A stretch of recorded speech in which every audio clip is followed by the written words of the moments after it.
Vishnuvardhan Nagarahavu cinema ನೋಡಿ ಧರ್ಮೇಂದ್ರ, ದೇವಾನಂದ್ ಎಲ್ಲ ಮೆಚ್ಕೊಂಡಿರ್ತಾರೆ, ಖುದ್ದಾಗಿ ಅಣ್ಣವರೇ ಮೆಚ್ಕೊಂಡಿರ್ತಾರೆ. ಸೊ ಅಂಥದ್ರಲ್ಲಿ ಇವರು ಕರ್ನಾಟಕದವ್ರು ಅಲ್ವೇ ಅಲ್ಲ, ಕನ್ನಡಿಗ ಅಲ್ವೇ ಅಲ್ಲ ಅನ್ನೋ ಥರ ಟ್ರೀಟ್ ಮಾಡ್ತಾರೆ. ಮಲತಾಯಿ ಧೋರಣೆನ ವಿಷ್ಣು ಅವ್ರ ಕಡೆ ನಮ್ಮ ಈ ಒಂದು ಕರ್ನಾಟಕದ ಕೆಲವು ದುರಾಭಿಮಾನಿಗಳು ತೋರಿದ್ದಾರೆ. ಅದೆಲ್ಲರಿಗೂ ಗೊತ್ತು. ನಿಜವಾಗ್ಲೂ ಈ ಪುಸ್ತಕ ಓದಬೇಕಾದ್ರೆ ಎಲ್ಲೋ ಒಂದು ಕಡೆ ಕರುಳು ಚುರುಕನ್ನತ್ತೆ, ಕಣ್ಣು ಒದ್ದೆ ಆಗುತ್ತೆ. ಸ್ನೇಹಿತರೆ ನಮಸ್ಕಾರ.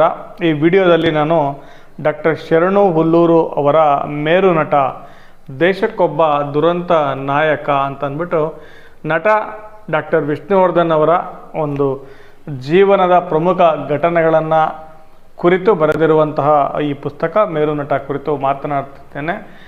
ಇತ್ತೀಚೆಗೆ ಈ ಪುಸ್ತಕ 6ನೇ ಮುದ್ರಣ, ಅಂದರೆ 6 ಮುದ್ರಣ ಕಂಡಿತು ಅನ್ನುವ ವಿಷಯ ಗೊತ್ತಾಗಿ ಭಾಳ ಸಂತೋಷ ಆಯಿತು. ನನ್ನ ಹತ್ರ ಇರೋದು, ನನ್ನ ಸಂಗ್ರಹದಲ್ಲಿರೋದು ಮುದ್ರಣ 4ನೇ ಮುದ್ರಣ. ಸೊ ಇದು ಭಾಳ ಹಿಂದೆ ನಾನು ಓದಬೇಕು ಅಂತ ಪುಸ್ತಕವನ್ನು ತೆಗೆದುಕೊಂಡಿದ್ದೆ. ಈ ಪುಸ್ತಕ ಎಲ್ಲ ವಿಷ್ಣುವರ್ಧನ್ ಸರ್ ಅವರ ಅಭಿಮಾನಿಗಳ ಒಂದು ಮನೆಯಲ್ಲಿರಬೇಕು. ಎಲ್ಲರೂ ಈ ಪುಸ್ತಕವನ್ನು ಓದಬೇಕು. ಯಾಕಂತಂದರೆ ಈ ವಿಷ್ಣುವರ್ಧನ್ ಅವರು ಕನ್ನಡ ಚಲನಚಿತ್ರ ರಂಗದಲ್ಲಿ ಡಾಕ್ಟರ್ ರಾಜ್ಕುಮಾರ್ ನಂತರ ಅಷ್ಟೇ ಹೆಸರು ಖ್ಯಾತಿಯನ್ನು ಗಳಿಸಿದಂಥವರು. ಸೊ ಅದೇ ರೀತಿ ಕೆಲವು ಅವಮಾನಗಳಿಗೆ ಗುರಿಯಾದಂಥವರು, ತಮ್ಮದೇ ಒಂದು ಯಾವುದೋ ಒಂದು ಅವ್ಯಕ್ತ ನೋವನ್ನು ಸದಾ ಅವರು ಹೊಂದಿದ್ರೇನೋ ಅನ್ನುವ ರೀತಿ ಅವರು ಕಾಣ್ತಾ ಇದ್ರು ಅವರ ಅಭಿಮಾನಿಗಳಿಗೆ. ಸೊ ಅವರ ಒಂದು ಪ್ರಮುಖ ಘಟನೆಗಳು ಏನೇನು ಜೀವನದಲ್ಲಿ ಆಗಿತ್ತು ಅನ್ನೋದನ್ನು ಈ ಪುಸ್ತಕದಲ್ಲಿ ಚಿತ್ರಗಳೊಂದಿಗೆ, ಬಹುಮುಖ್ಯವಾಗಿ ಎಷ್ಟು ಚೆನ್ನಾಗಿದೆ ಚಿತ್ರಗಳು ಅಂದರೆ ಭಾಳ ಚೆನ್ನಾಗಿದೆ. ಸವಿವರಗಳನ್ನು ಕೂಡ ಡಾಕ್ಟರ್ ಶರಣು ಹುಲ್ಲೂರು ಅವರು ಕೊಟ್ಟಿದ್ದಾರೆ. ಈ ಪುಸ್ತಕವನ್ನು ಬರೆದಿರೋದಕ್ಕೆ ಅವ್ರಿಗೆ ಅಭಿನಂದಿಸಬೇಕು. ಸೊ ಇಲ್ಲಿ ಒಟ್ಟು 22 ಅಧ್ಯಾಯಗಳು ಈ ಕೃತಿಯಲ್ಲಿ ಇರುವಂಥದ್ದು. ಇಲ್ಲಿ ಒಂದು ಸ್ಟಾರ್ಟಿಂಗೇ ಶುರುವಾಗ್ಬಿಡುತ್ತೆ ಅರ್ಪಣೆ. ಅಲ್ಲೇ ಒಂದು ಡಿಸ್ಕ್ಲೈಮರ್ ಥರನೇ, ಯಾವ ವ್ಯಕ್ತಿಗೂ ಯಾವ ಸಂಸ್ಥೆಗೂ ನೋವು ಮಾಡುವಂತಹ ಆರೋಪಿಯನ್ನಾಗಿಸುವ ಉದ್ದೇಶ ಪುಸ್ತಕದ ಹಿಂದಿಲ್ಲ. ಸತ್ಯವನ್ನು ಬಿಚ್ಚಿಡುವ ಪ್ರಾಮಾಣಿಕ ಪ್ರಯತ್ನವಿದೆ.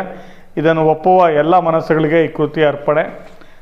ಭಾಳ ಮೀನಿಂಗ್ಫುಲ್ಲಾಗಿ ಇದು ಈ ಅರ್ಪಣೆ ಕಾಣುತ್ತೆ.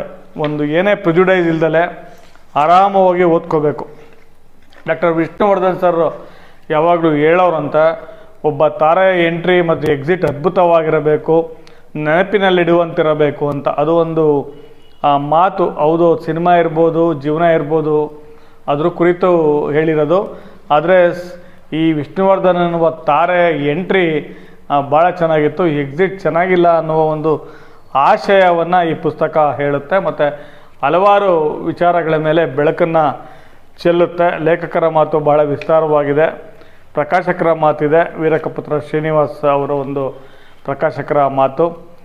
ನಾಗರಾವು ಅಂಜದ ಎದೆಯಲ್ಲಿ ನಂಜೇ ಇಲ್ಲ ಅನ್ನುವ ಒಂದು ಮೊದಲ ಅಧ್ಯಾಯ ಏನಿದೆ ಅದರಲ್ಲಿ ಭಾಳ ಚೆನ್ನಾಗಿ ಸಂಪತ್ ಕುಮಾರ್ ಎನ್ನುವ ಒಬ್ಬ ಯುವಕ ಯಾವ ರೀತಿ ಪುಟ್ಟಣ್ಣ ಕಣಗಾಲ್ ಅವರ ಶಿಷ್ಯನಾಗಿ ರಾರಾಜಿಸ್ತಾನೆ, ಒಂದು ಸಿನಿಮಾ ಚಿತ್ರರಂಗದಲ್ಲಿ ರಾಮಾಚಾರ್ಯ ಪಾತ್ರದ ಮೂಲಕ ಯಾವ ರೀತಿ ಒಂದು ಆರಂಭ ಆಗುತ್ತೆ ಇವರ ಬೆಳವಣಿಗೆ ಅನ್ನೋದು ಭಾಳ ರೋಮಾಂಚನ ಆಗಬೇಕು ನಿಮಗೆ. ಸೊ ಅಷ್ಟು ಚೆನ್ನಾಗಿ ಬರೆದಿದ್ದಾರೆ. ಈ ಕೃತಿಯನ್ನು ನೀವು ಕೊಂಡು ಓದಬೇಕಿದು.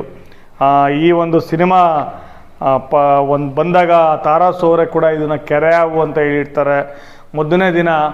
ಆನಂತರ ನಾಗರಾವು ಇದು ಕೆರೆಯಾವಲ್ಲ ಅನ್ನೋದು ಯಾವ ರೀತಿ ಜನರಿಂದ ಜನರಿಗೆ ತಲುಪಿ ಒಂದು ಸಿನಿಮಾ ಬೆಳೆಯುತ್ತೆ ಅನ್ನೋದು ಭಾಳ ಚೆನ್ನಾಗಿ ಈ ಒಂದು ಪುಸ್ತಕದಲ್ಲಿ ಕೊಟ್ಟಿದ್ದಾರೆ. ನಾವೆಲ್ಲ ನಾಗರಾವು, ನಾನು ಅದು ಬಿಡುಗಡೆ ಆದಾಗ ನೋಡಿರಲಿಲ್ಲ. ನಾಗರಾವು ಬಿಡುಗಡೆ ಆಗುವಷ್ಟರಲ್ಲೇ ಡಾಕ್ಟರ್ ರಾಜ್ ಅವರ 147 ಸಿನಿಮಾಗಳು ಬಿಡುಗಡೆ ಆಗಿತ್ತಂತೆ.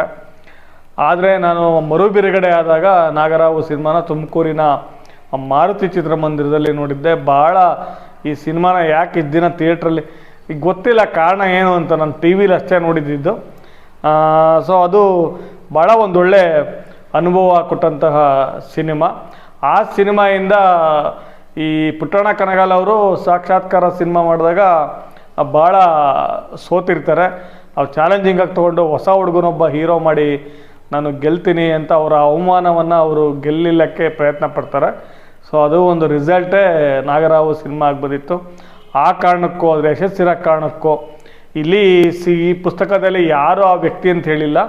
ರಾಜ್ ಅವರು ಮತ್ತು ಅಣ್ಣವರು ಏನಿದ್ದಾರೆ ಅವರು ಮತ್ತು ವಿಷ್ಣು ಅವರ ಒಡನಾಟ ಯಾವತ್ತೂ ಅನ್ಯೋನ್ಯವಾಗಿ ಇತ್ತು.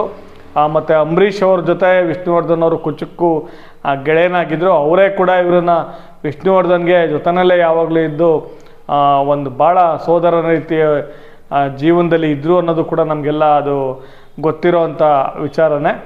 ಸೊ ಇಲ್ಲಿ ಈ ಪುಸ್ತಕದಲ್ಲಿ 2ನೇ ಅಧ್ಯಾಯನೇ ಬರೋದು ಡಾಕ್ಟರ್ ರಾಜ್ಕುಮಾರ್ ಕುಲಲು ವಿಷ್ಣುವರ್ಧನ್ ಸುಪಾರಿ ಕೊಟ್ಟಿದ್ದಾರಾ ಅಂತ. ಈಗೆಲ್ಲರಿಗೂ ಗೊತ್ತಾಗಿದೆ ಅದು ಗಂಧದ ಗುಡಿ ಸಿನಿಮಾ ಸಮಯದಲ್ಲಿ ಏನಾಗಿತ್ತು.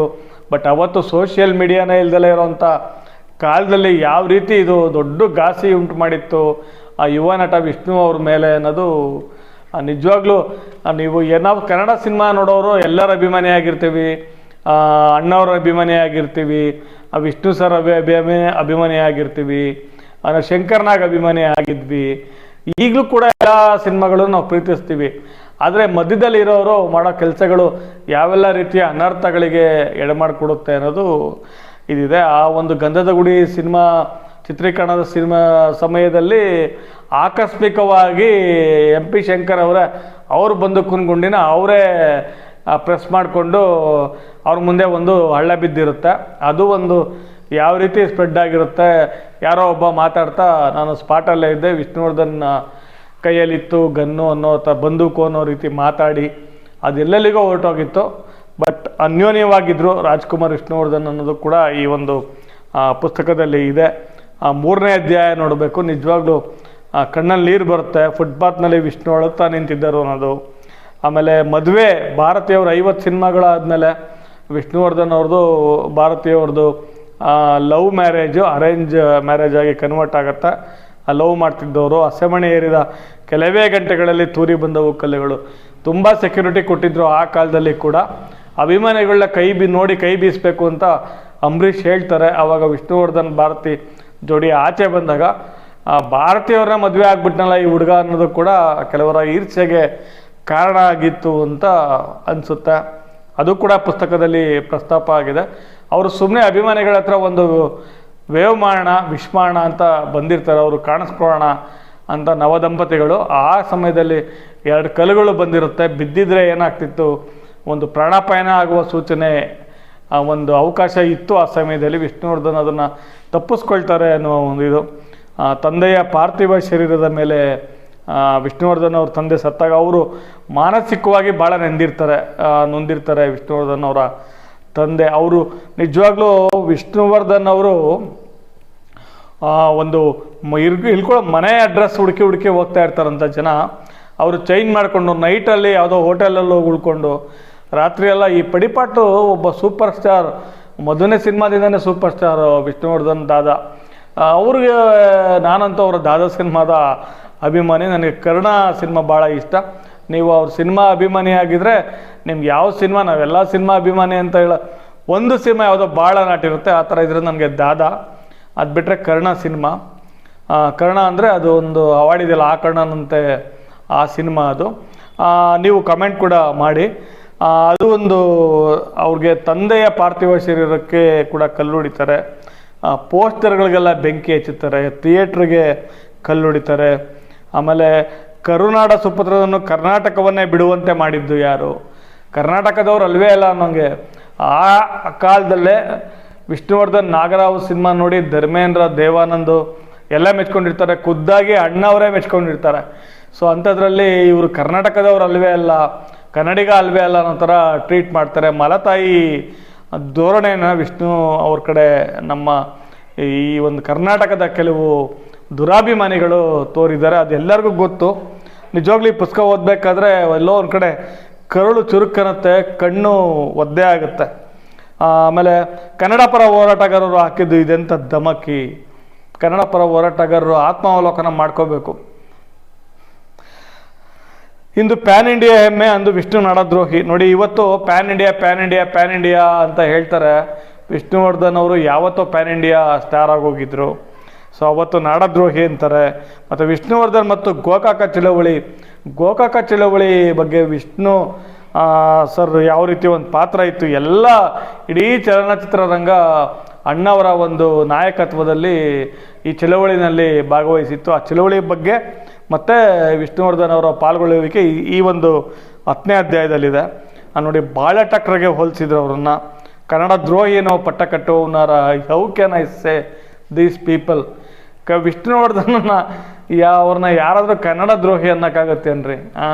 ಕನ್ನಡಕ್ಕೋಸ್ಕರ, ಕನ್ನಡ ಚಲನಚಿತ್ರಗೋಸ್ಕರ ಇಲ್ಲಿದ್ದಂಥವ್ರು, ಕನ್ನಡದ ಕಣ್ಣಾಗಿದ್ದಂತಹ ವಿಷ್ಣು ಅವ್ರನ್ನ ಕನ್ನಡ ದ್ರೋಹಿ ಅನ್ನೋಕ್ಕಾಗತ್ತೇನ್ರಿ?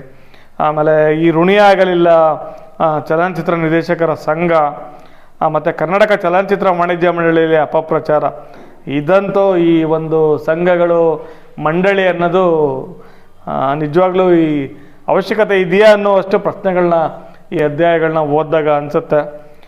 ಮತ್ತು ಪುಟ್ಟಣ್ಣ ಕಣಗಾಲ್ ಜೊತೆ ಮತ್ತೆ ಸಿನಿಮಾ ಮಾಡಲಿಲ್ಲ ಅನ್ನೋದು ಕೂಡ ಅಸ್ತ್ರ ಆಗಿಸ್ಕೊಂಡು ಅವ್ರನ್ನ ಅವಮಾನಿಸಿದ್ದು. ಅವರು ಯಾವತ್ತಿದ್ರು ಪುಟ್ಟಣ್ಣ ಕಣಗಾಲ್ ಶಿಷ್ಯನೇ. ಅವರು ವಿಷ್ಣುವರ್ಧನ ಅನ್ನುವ ಹೆಸರಿಟ್ಟಿದ್ದೇ ಒಂದು ರೋಚಕ.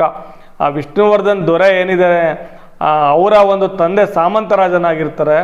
ಸೊ ನನ್ನ ಒಂದು ತಂದೆಗಾದ ಅವಮಾನ ಆಗಬಾರ್ದು ಅಂತ ಸ್ವತಃ ರಾಜ ವಿಷ್ಣುವರ್ಧನ ಆಗಿದ್ದು ನಮಗೆಲ್ಲ ಗೊತ್ತೇ ಇದೆ ಇತಿಹಾಸದಲ್ಲಿ. ಮತ್ತು ವಿಷ್ಣುವರ್ಧನ್ ಮತ್ತು ಸ್ನೇಹಿತರ ನಡುವಿನ ಸಂಬಂಧಗಳ ವಿಷಯಗಳನ್ನು ಮುಂದೆ ತಂದು ಅವಮಾನಿಸ್ತಾರೆ. ಇದು ಬಾಬು ದೂರ ದೂರ, ಬಾಬು ರಾಜೇಂದ್ರ ಸಿಂಗ್ ಬಾಬು ಅವರು ಮುತ್ತಿನಹಾರ ಸಿನಿಮಾದವರು, ನೋವುಗಳು ಹತ್ತಿರ ಹತ್ತಿರ ಅನ್ನುವ ಒಂದು ಅಧ್ಯಾಯ. ವಿಷ್ಣುವರ್ಧನ್ ಅವರನ್ನು ಜಿಪಣ ಎಂದು ಬಿಂಬಿಸಿ ಅನ್ವಯಿಸಿದರು. ವಿಷ್ಣುವರ್ಧನ್ ಅವರನ್ನ ಜಿಪಣ ಅಂತಾರೆ. ಪ್ರಶಸ್ತಿಗಳಲ್ಲೂ ಅವಮಾನ, ನೋವು. 8 ಪ್ರಶಸ್ತಿಗಳು ನಾಗರಾವು ಸಿನಿಮಾಗೆ ಬಂದಿದ್ದು. ಇವರಿಗೆ ರಾಜ್ಯ ಪ್ರಶಸ್ತಿ ನಟನೆಗೆ ಬಂದಿದೆ. ಸೊ ಆ ಒಂದು ಅದರಲ್ಲೂ ನೆಕ್ಸ್ಟ್ ಪ್ರಶಸ್ತಿಗಳಲ್ಲಿ ಅವಮಾನ, ನೋವು. ಬದುಕಿದ್ದಾಗ ಮಾತ್ರವಲ್ಲ, ಅವರ ಅಗಲಿಕೆಯ ನಂತರವೂ ಅವರನ್ನು ಕೆಟ್ಟದಾಗಿ ನಡೆಸಿಕೊಂಡು ಬಿಟ್ಟರು. ಅದನ್ನು ನಾವಂತೂ ಕಣ್ಣಾರೆ ನೋಡೇ ಬಿಟ್ವಿ. ರಾಜಧಾನಿಯಲ್ಲಿ ಮೇರು ನಟನೆಗಿಲ್ಲ ಅಂಗೈಯಗಲ ಜಾಗ. ಹೌದು, ಇದಂತೂ ತುಂಬ ಕನ್ನಡಿಗರ ದುರದೃಷ್ಟ ಅಂತಲೇ ಹೇಳಬೇಕು. ಮೈಸೂರಲ್ಲಿ ಎಲ್ಲೋ ಹೊರಗಡೆ ತುಂಬ ನೋಡಿದ್ದೀನಿ ನಾನು. ಅಲ್ಲಿ ವಿಷ್ಣು ಸ್ಮಾರಕ ಇದೆ. ಪ್ರಮಾಣೀಕರಿಸುತ್ತೇವೆ ಅನ್ನುವ ಒಂದು ಅಧ್ಯಾಯ ಇದೆ, ಓದಿ. ಕರ್ನಾಟಕ ಸುಪುತ್ರ ಡಾಕ್ಟರ್ ವಿಷ್ಣು, ಇದು 22ನೇ ಅಧ್ಯಾಯ. ನಿಜವಾಗ್ಲೂ ಹೌದು, ಕರ್ನಾಟಕದ ಸುಪುತ್ರ ಡಾಕ್ಟರ್ ವಿಷ್ಣುವರ್ಧನ್. ಒಂದು ಸಮಯದಲ್ಲಿ ಕನ್ನಡ ಚಲನಚಿತ್ರರಂಗದಲ್ಲಿ ರಾಜ್ಕುಮಾರ್ ಅವರು ಒಂದು ರೀತಿಯ ಖ್ಯಾತಿಯನ್ನು ಗಳಿಸಿದ್ದಾರೆ. ರಾಜ್ಕುಮಾರ್ ಅವರು ಅಭಿನಯ ಫೇಮಸ್ ಆಗಿ ಅವ್ರ ಸಿನಿಮಾಗಳು 147 ಸಿನಿಮಾಗಳು ಆದ ನಂತರ ಬಂದಂತಹ ವಿಷ್ಣುವರ್ಧನ್ ಅವರು ಕನ್ನಡದ ಚಲನಚಿತ್ರರಂಗದ ಮತ್ತೊಂದು ಕಣ್ಣು ಅನ್ನುವ ರೀತಿ ಬೆಳೆದು ನಿಲ್ತಾರಲ್ಲ, ಅದು ನಿಜವಾಗ್ಲೂ ಆ ಒಂದು ಹೊಟ್ಟೆ ಕಿಚ್ಚನ ಸಹಿಸಕ್ಕಾಗ್ದಲೇ ಇರೋ ಯಾರೋ ದುರಾಭಿಮಾನಿಗಳೇ ಮಾಡಿದ ಕೆಲಸ ಇದು. ಆ ಲೆವೆಲಿಗೆ ಬೆಳೀತಾರಲ್ಲ ವಿಷ್ಣು ಅವರು, ಸ್ವಾಭಿಮಾನದಿಂದ ಬೆಳೆಯೋರಿಗೆ ಒಂದು ಉದಾಹರಣೆ ಕೂಡ. ಎಷ್ಟೇ ಅವಮಾನಗಳಿದ್ರು ಅವರನ್ನು ನುಂಗಿ ತಾನು ತನ್ನ ಕೆಲಸವನ್ನು ಕೂಡ, ವಿಷ್ಣುವರ್ಧನ್ ಸರ್ ಅವ್ರ ಬಗ್ಗೆ ಗೊತ್ತಿರೋರಿಗೆ ಗೊತ್ತಿರುತ್ತೆ. ಅವರು ನಿರ್ದೇಶಕರು ಏನು ಹೇಳಿರ್ತಾರೋ ಅಷ್ಟನ್ನು ಮಾತ್ರ ಅಚ್ಚುಕಟ್ಟಾಗಿ ಮಾಡಿಕೊಡ್ತಂತಹ ಅದ್ಭುತವಾದ ಕಲಾವಿದ ಅವರು. ಸೊ ಒಂದು ಹೇಳ್ಬೇಕಂದ್ರೆ ಕನ್ನಡ ಚಲನಚಿತ್ರರಂಗದಲ್ಲಿ ಕೆಲವೇ ಜನ ಕನ್ನಡ ಚಲನಚಿತ್ರರಂಗ ತಮ್ಮ ಬೆಳವಣಿಗೆ ಅಷ್ಟೇ ಅಲ್ಲ, ಇಡೀ ಚಲನಚಿತ್ರರಂಗ ಬೆಳಿಬೇಕು ಅನ್ನುವ ಒಂದು ಕೆಲಸವನ್ನು ಮಾಡಿರೋದು ಕೆಲವೇ ನಟರು. ಅದರಲ್ಲಿ ಅಣ್ಣವರ ನಂತರ ವಿಷ್ಣು ಸರ್ ಅವರೇ, ವಿಷ್ಣು ದಾದಾ ಅವರೇ ಪ್ರಮುಖವಾದವರು ಅಂತ ನಾನು ಒಂದು ಭಾವಿಸಿದ್ದೀನಿ. ಇವತ್ತು ಕೂಡ ಕೋಟಿಗೊಬ್ಬ ಸಿನಿಮಾ ಇರ್ಬೋದು, ಅವರ ಸಾಕಷ್ಟು ಸಿನಿಮಾಗಳು ಥಿಯೇಟ್ರಲ್ಲಿ ನೋಡಿದ್ದೀನಿ. ವಿಷ್ಣುವರ್ಧನ್ ಸಿನಿಮಾಗಳಂದರೆ ಬಂಧನ ಇರ್ಬೋದು, ಆ ಹಾಡುಗಳೇನಾದರೂ ಇವಾಗಲೂ ಬರ್ತಾಯಿದ್ರೆ, ಆಮೇಲೆ ಕೆಲವು ಕಾದಂಬರಿ ಆಧಾರಿತ ಸಿನಿಮಾಗಳಲ್ಲೂ ಬಂಧನ ಕಾದಂಬರಿ ಆಧಾರಿತ ಸಿನಿಮಾನೇ ವಿಷ್ಣು ಸರ್ ಅಭಿನಯಿಸ್ತಾಯಿದ್ರು. ಅವರ ಒಂದು ನಿಜವಾಗ್ಲೂ ಭಾಳ ಖುಷಿಯಾಯಿತು. ಒಂದು ಕಡೆ ಎಲ್ಲೋ ನೋವು, ಇದರಲ್ಲಿರೋ ಚಿತ್ರಗಳನ್ನ ನೋಡ್ತಾ ಇದ್ದರೆ ವಿಷ್ಣು ಸರ್ ಇನ್ನೂ ನಮ್ಮ ಜೊತೆ ಇದ್ದಾರೆ ಅನ್ನೋದು ಸಾರ್ಥಕ ಅನಿಸುತ್ತೆ. ಓದಿ ತಪ್ಪದಲ್ಲೇ ಈ ಪುಸ್ತಕ. ಮೇರು ನಟ, ದುರಂತ, ದೇಶಕ್ಕೊಬ್ಬ ದುರಂತ ನಾಯಕ ಅಂತಲೇ ಇದೆ ಇದು. ಏನೂ ಮಾಡೋಕ್ಕಾಗಲ್ಲ, ಬಟ್ ಆ ನೋವನ್ನೆಲ್ಲ ನುಂಗಿ ನನ್ನ ಜೊತೆ ದಾದಾ ಅವರು ಇದ್ದರು ಅಂತ ನಾವು ಒಂದು ಖುಷಿ ಪಡ್ತಾ ಈ ವಿಡಿಯೋನ ಮುಗಿಸ್ತೀನಿ. ಈ ಪುಸ್ತಕ ನಿಮಗೆ ಬೇಕಂದರೆ ನೀವು ಅಂಗಡಿಗಳಲ್ಲಿ ನಿಮ್ಮ ಸಮೀಪದ ಪುಸ್ತಕದಲ್ಲಿ ತೊಗೋಬೋದು. ಇಲ್ಲ, ನಾನು ಡಿಸ್ಕ್ರಿಪ್ಷನ್ ಬಾಕ್ಸ್ನಲ್ಲಿ ಅಮೆಝಾನ್ ಲಿಂಕನ್ನು ಹಾಕಿರ್ತೇನೆ. ಸೊ ಅಮೆಝಾನಲ್ಲಿ ಪುಸ್ತಕಗಳನ್ನ ನೀವು ಆರಾಮಾಗಿ ಕೊಂಡು ಓದ್ಬೋದು. ಸಾಕಷ್ಟು ಜನ ಅಮೆಝಾನ್ ಅಂದರೆ ಅಮೆಝಾನಲ್ಲಿ ಪುಸ್ತಕಗಳನ್ನ ಮಾರ್ತಾರೆ, ಅಮೆಝಾನ್ ಅವರು ಅಂದ್ಕೊಂಡಿರ್ತಾರೆ. ಕನ್ನಡ ಪುಸ್ತಕ ಮಾರಾಟಗಾರರೇ, ಪ್ರಕಾಶಕರೇ ಅಮೆಝಾನಲ್ಲೂ ಕೂಡ ಮಾರ್ತಿರ್ತಾರೆ. ಅಮೆಝಾನ್ ಅವ್ರೇನು ಮಾರಲ್ಲ. ಸೊ ನೀವು ಬೇಕಾದರೂ ಅಮೆಝಾನಲ್ಲಿ ಕನ್ನಡ ಪುಸ್ತಕಗಳನ್ನ ಅಥವಾ ಏನು ಬೇಕಾದರೂ ಮಾರಾಟ ಮಾಡ್ಬೋದು. ಇಷ್ಟು ಹೇಳಿ ಈ ಪುಸ್ತಕವನ್ನು ಕೊಟ್ಟಂತಹ ಬರೆದಂತಹ ಡಾಕ್ಟರ್ ಶರಣು ಹುಲ್ಲೂರು ಅವ್ರಿಗೆ ಧನ್ಯವಾದಗಳನ್ನ ಹೇಳ್ತಾ, ಪ್ರಕಟಿಸಿದ ವೀರಲೋಕದ ವೀರಕಪುತ್ರ ಶ್ರೀನಿವಾಸ್ ಸರ್ ಅವರು ಕೂಡ ಧನ್ಯವಾದಗಳು ಹೇಳ್ತಾ ನಾನು ವಿಡಿಯೋ ಮುಗಿಸ್ತೀನಿ. ಮತ್ತೊಂದು ವಿಡಿಯೋದಲ್ಲಿ ಮತ್ತೊಮ್ಮೆ ಸಿಗೋಣ. ಎಲ್ರಿಗೂ ಧನ್ಯವಾದಗಳು.